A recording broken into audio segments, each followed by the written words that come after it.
Oke, ketemu lagi dengan podcast Ngasal.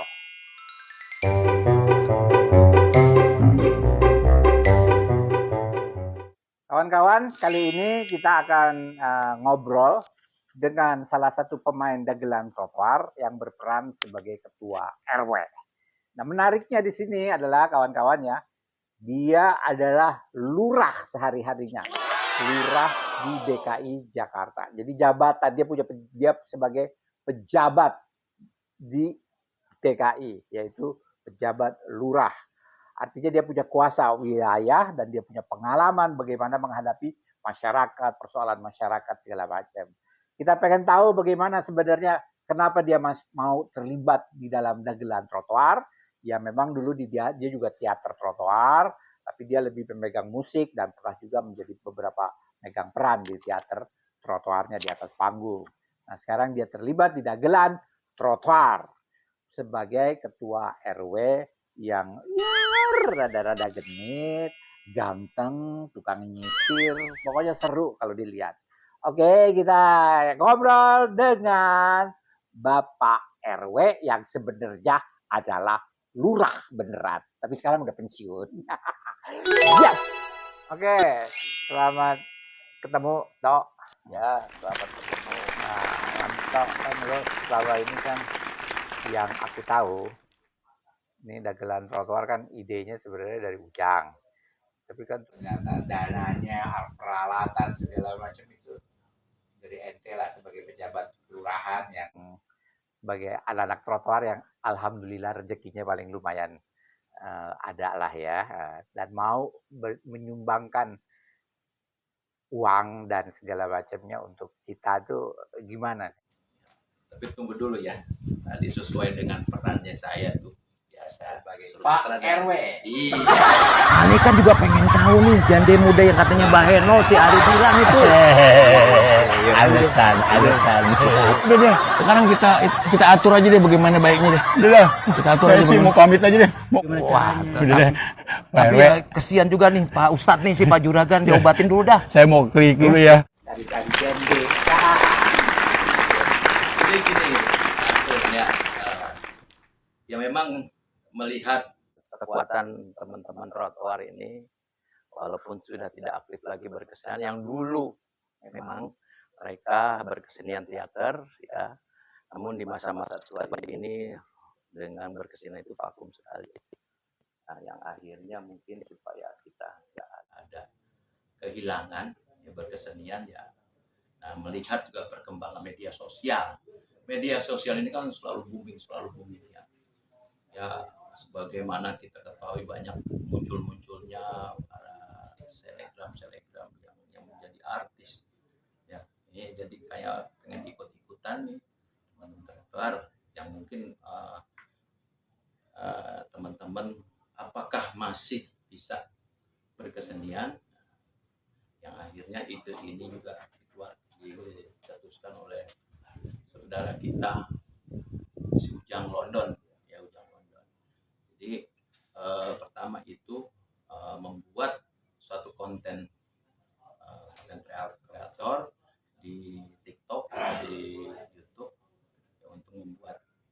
Nah, ngomong-ngomong kan lu sebagai pejabat lurah nih, ya. Waktu itu kan masih sebagai pejabat lurah kan. Ya. Nah, itu bisa jadi teguran nggak ketika lu tuh jadi ketua RW ganja, nyisir, walaupun di peran itu selalu menyelesaikan konflik masyarakat ya. Iya. Kalau memang posisi saya memang sebagai pejabat wilayah, pejabat aparatur pemerintah yang menjadi lurah, memang masalah kita berkesenian, terutama di media sosial nggak ada masalah. Karena memang ini udah semacam Dimanfaatkan. Bahkan di pemerintah itu pun harus memanfaatkan media sosial. Yang memang dimanfaatkan yaitu yang sifatnya positif. Sekaligus kita memberikan sosialisasi kepada masyarakat. Nah, kebetulan kita kan punya teater ya, saya punya teater, jadi nggak ada masalah. Nah, kebetulan ya memang teman-teman teater kita nih memang mayoritas ya kebanyakan yang mungkin masih tidak berkehidupan ekonominya, sehingga saya dengan sponsor lah untuk bisa memodali mereka, walaupun kecil-kecilan saja Kato. Ya. Jadi yang nggak seperti apa yang shooting film yang dilakukan oleh para pemain-pemain selebgram yang lain. Jadi itu mungkin itu, dan untuk aturan sih kita nggak. Yang terpenting di dalam peran saya itu yang nggak terlalu vulgar ya. Yang Itu kan di dalam perpolitikan bukan pencitraan lurahnya ya. iya bukan. Kalau kayak gini kan karena kita latar belakang kita memang punya jiwa kesenian. Yang lurah memang juga nggak saya saja, kan banyak juga mereka yang melakukan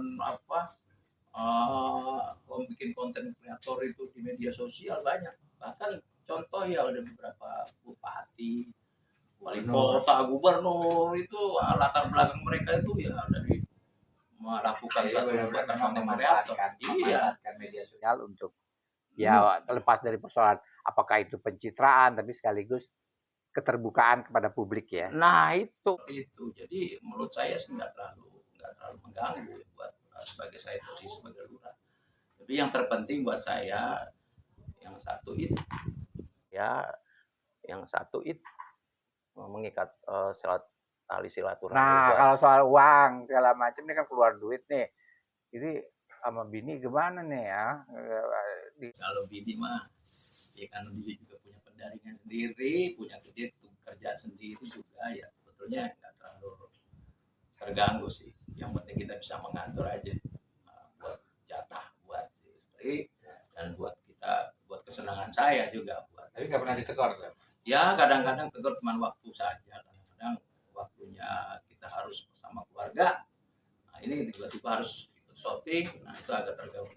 Tapi ya semuanya berjalan lancar aja. Pertanyaan terakhir nih, kan lu udah berapa kali kan ikut konten-konten sebagai kepala RW ya, ketua RW ya di sana di Dagelan Trotoar. Ini refleksi masyarakat gak? Kamu kan sebagai lurah ngelihat persoalan-persoalan masyarakat yang ada di ini. Di Dagelan Trotoar merefleksikan itu nggak sih persoalan masyarakat yang susah, yang nipu, yang salah kaprah, yang salah informasi? Iya. Sebetulnya kan dagelan trotoar ini hanya sekedar buat hiburan ya. Tapi di satu sisi kita sisipkan juga ada adegan-adegan yang ini buat satu edukasi, ya, sosialisasi kepada masyarakat yang melihat inilah situasi kondisi masyarakat yang ada terutama di kota Jakarta ini nih. Kebetulan saya tugas ya jadi lurah di Jakarta. Unsur-unsur pemerintahnya. Oke. Bagus juga dagelan ini, makanya di situ. Sambil ngelucu, sambil ngedagelan, tapi itu. sekaligus memasyarakat hal-hal penting di dalam konteks kemasyarakatan ya, hubungannya dengan aturan di kelurahan, aturan di pemerintahan. Iya, itu. Oke. Jadi penting di situ ya, sekaligus kita juga ya mengekspresikan jiwa kita berkesenian. Oke, terima kasih ya Toh ya, udah ketemu. Jadi ini kita terus lanjut nih ya. Lanjut. Dagelan Ya, trotoar. mohon maaf. Ente sekarang saya bukan lurah lagi, udah pensiun. Udah pensiun, tapi tetap lanjut. Lanjut dong, malah lebih ekspresif gitu. Ya, ekspresif. Oke. Jadi seperti itu. Lebih bebas dong. Lebih bebas. Tapi ya tetap jaga Ada etika. Etika juga. Oke, Jangan siap. sampai dipanggil polisi. Gitu. Hey.